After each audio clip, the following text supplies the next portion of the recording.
On Halloween 1974, an 8-year-old Timothy O'Bryan died. His candy had been poisoned. A few days earlier, his father, Ronald Clark O'Bryan, took out a $40,000 life insurance policy on Timothy and Timothy's sister Elizabeth, then aged 5, as a means to clear his debt. At least one of his children had to die. Thus, O'Bryan laced Pixy Stix with cyanide and gave them to his son, eating one before bed. As murder would negate the insurance policy, the father attempted to cover his tracks. He decided to potentially kill a few other children. He distributed some tainted candy to at least 4 other children, including his daughter, setting up a story that a neighbourhood madman or demented factory worker had caused the death of his son.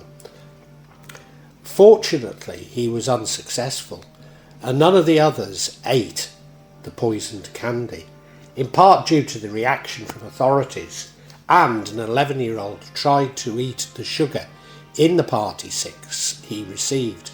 He could not undo the staples that O'Bryan had used to reseal the package. O'Bryan was convicted of capital murder in June 1975 and sentenced to death. He was executed by lethal injection in March 1984. On October the 31st, 1983, advice columnist Abigail Van Buren, better known as Dear Abby, published a Halloween-themed column titled Night of Trick-or-Treats, Not Tricks. In that column, she wanted to remind readers that, amongst other things, somebody's child will become violently ill or die after eating poison candy or an apple containing a razor blade.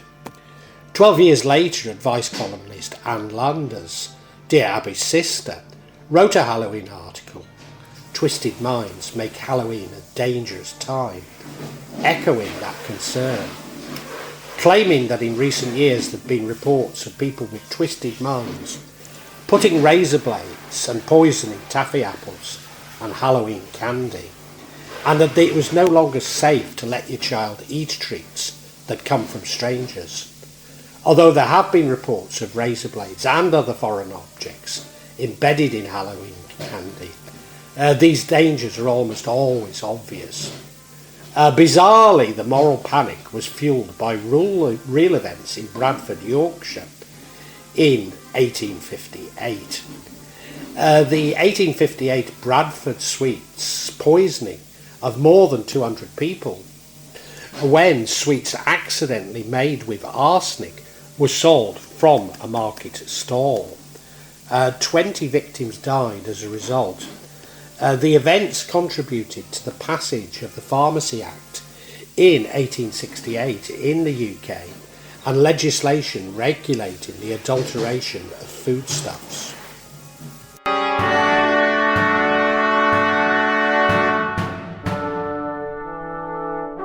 William Hardacre, known to locals as Humbug's Billy, sold sweets from a stall in Green Market in Bradford Centre, the site of Bradford's Arndale Centre. Hardacre purchased the sweets from Joseph Neal, who made the sweets called lozenges on Stone Street, a few hundred yards to the north. The lozenges in question were peppermint humbugs, made of peppermint oil and incorporated into a base of sugar and gum. However, as sugar was expensive, 6pence halfpenny per pound, so Neal would substitute powdered gypsum at a halfpenny per pound, known as daff, for some of the required sugar. The adulterations of foodstuffs and cheaper substances was common at the time, and the adulteration used obscure nicknames, daff, molten, flash, stuff, to hide the practice. Humbugs are similar to bullseyes and Everton mints. That afternoon, factory workers lined up to spend their wages on his striped humbugs. Hardacre enticed customers with knockdown prices to make up for the slight discolorations in the day's batch. By the time the market had shut, Hardacre had sold £5 of his sweets.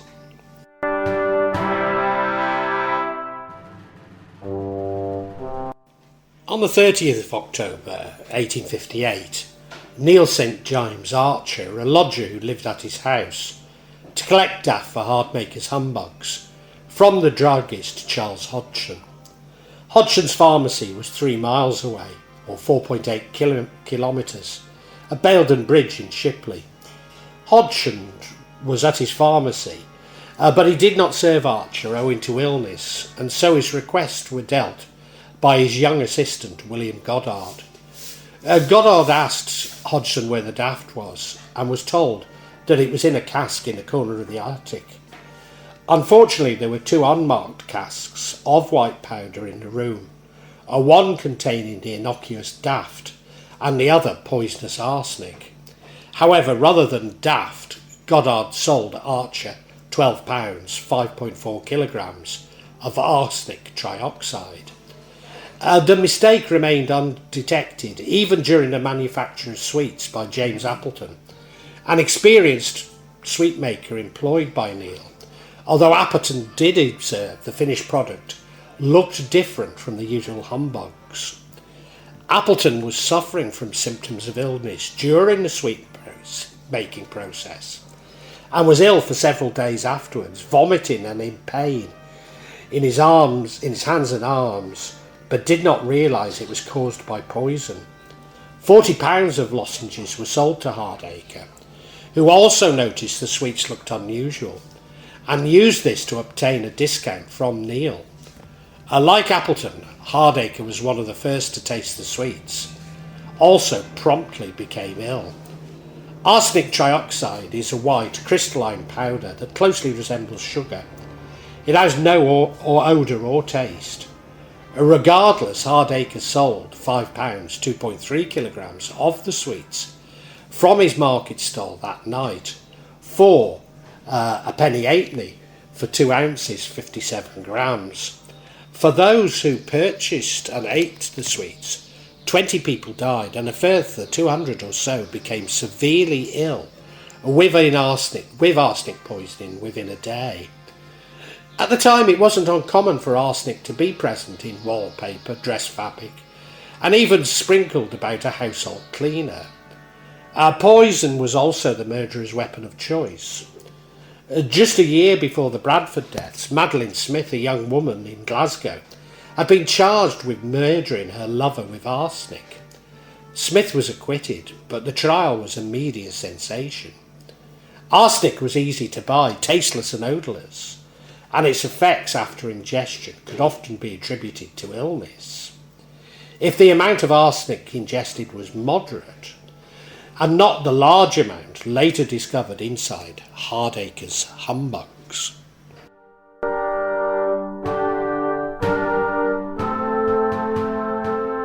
Originally, the first deaths was of 2 children who were thought to be due to cholera, a major problem in Britain at the time. Initially, the doctor who saw 9-year-old Elijah Wright in the early hours of Halloween 1858 thought the boy had died from cholera. Surgeon John Roberts thought the symptoms, vomiting and convulsions, were consistent with the disease, which had been rife in England and especially in Bradford. Quite apart from having lived in Bradford for a number of years, I regularly used to holiday in Haworth, a village near Bradford. Just below the Bronte parsonage is the church graveyard. The graveyard is completely full from the effects of cholera on the area. An hour later, John Scott's father left the house in Railroad Street to fetch a doctor for his 14-year-old son, who was suddenly violently ill. By the time he returned, it was too late. Both, it later transpired, had bought sweets from Humbert Billy the day before, but the connection had not been made.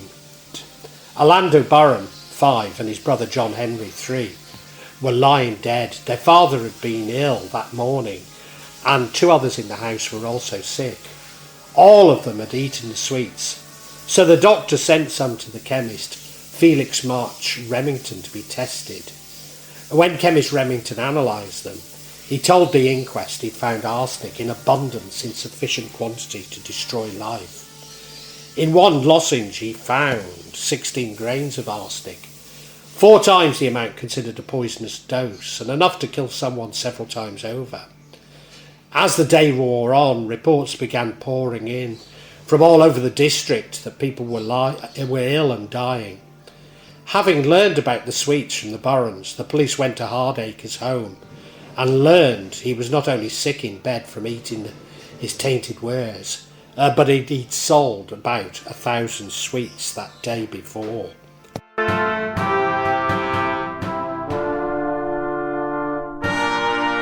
It was Dr. Henry Bell who suspected the sweets when he arrived at Jowett Street at about 3 p.m. The police were horrified to discover that there were so many sweets in circulation. At this point it was getting late into Sunday evening, so they went into the streets, ringing bells to get people's attention and bellowing warnings. They were going from pub to pub telling people, do not eat the sweets, they're poison. This was at a time when child mortality was high and cholera was rampant, leading the police to initially put the deaths down to natural causes. However, on the evening of October the 31st, the Bradford Observer reported that sudden deaths were rapidly multiplying on every side. Warning notices were swiftly printed and put up in public places. Officers and bell ringers then spent what was left of All Hallows Eve rushing around the district to warn as many people as possible about the danger. As the Bradford Observer reported, the quiet slumber of innumerable persons was broken at midnight by the warnings. The walls of the town were thickly covered with an official precaution from the Chief Constable. This alert saved countless lives. However, it came too late for 7 adults and 13 children that died, and for the hundreds who were seriously ill. The youngest child to die was just 17 months old. A list of those who were dead or dangerously ill was published in the Observer, and by the 4th of November, the toll had reached 18, with the youngest age just 17 months. The newspaper described the growing list of casualties as the most dreadless calamity that perhaps has ever befell the district, spreading suffering, mourning, and woe.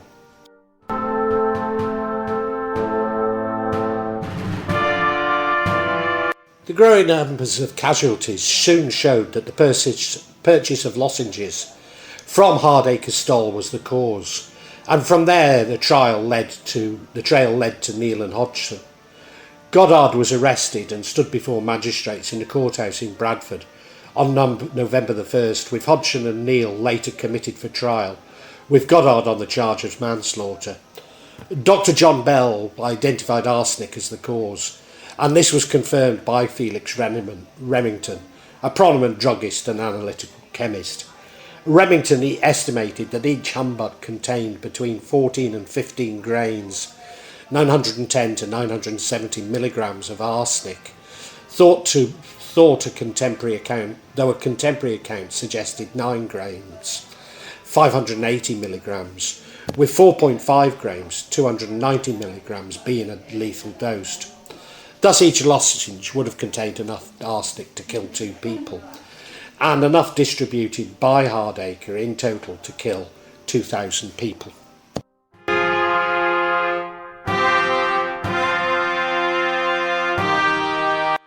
William Hardacre was never arrested, but left paralysed from the effects of eating his contaminated sweets. Neil, Goddard and Hodgson were all arrested for manslaughter, and the inquest concluded the latter was guilty, though it conceded the arsenic had been sold accidentally and mixed under the supposition that it was daft. The Yorkshire Assizes didn't reach the same conclusions, and all 3 were eventually acquitted in December 1858. The grand jury dismissed the indictments against Neil and Goddard, and according to the Bradford Observer, the judge himself stopped the prosecution against Hodgson. Artist John Leach perhaps became John Leach perhaps became as well known for his drawing in Punch magazine of a skeleton pounding sugar in a sweet shop as he was for illustrating the first edition of Charles Dickens' A Christmas Carol. The tragedy and resulting public outcry was a major contributory factor to the Pharmacy Act, which recognised the chemist and the druggist as custodians and sellers of named poisons, as medicine was then known. The requirements for record keeping and requirements to obtain the signature of the purchaser is currently upheld under the Poisons Act 1971 for non-medicinal poisons. W.A. Gladstone's Ministry of 1868 to 74 also brought in legislation. The Sale of Food and Drugs Act 1875 regarding the adulteration of foodstuffs as a result of the events. But warnings could have been heeded much earlier. In 1920, chemist Frederick Ackham wrote in his book The Death in the Pot that common foods like milk, flour, beer and sweets were routinely tampered with. Ackham's book was a bestseller. He warned to be on the guard for, and when they started to get wise to the fact that there were adulterations in their food. But there just wasn't enough legislation to protect people. And I think Bradford was kind of the final straw. Yet even with the new laws, it was still legal to buy arsenic for household use. In accordance with the Pharmacy Act, they were labelled poisonous. But they were then marketed to consumers as harmless. Indeed, when I DJ'd at Bradford all-nighters, adulteration was not common, although never so tragic. Furthermore, Candies ended up causing bodily harm. Well into the 20th century, throat lozenges were found to contain potassium chloride, a toxic and highly combustible substance. So that in August 1955, nearly a century after the Bradford poisonings, a dry cleaner in Sunderland died when a customer left such throat lozenges in her coat pocket. Once in contact with the cleaning spirits, the sweets exploded.